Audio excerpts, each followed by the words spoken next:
So given that this question is so important, what are the arguments for answering yes and for answering no? You may be tempted to say, no, how can a butterfly control the climate, right?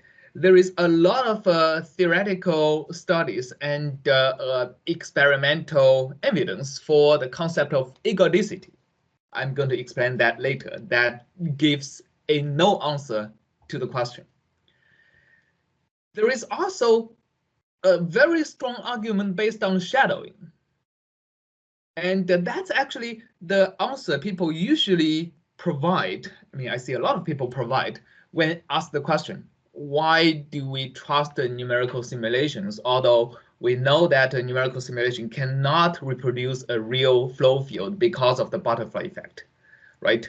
I'm going to explain how that answer works, shadowing means that a small perturbation can only cause a small change in the statistics, or a butterfly would only have a tiny effect on the climate. However, there is another camp of answers that would give an yes answer: a butterfly can control the climate. First of all, egodicity actually doesn't really apply to this case, as I'm going to explain later. And shadowing actually is non-physical. I'm going to also explain what I mean. Okay.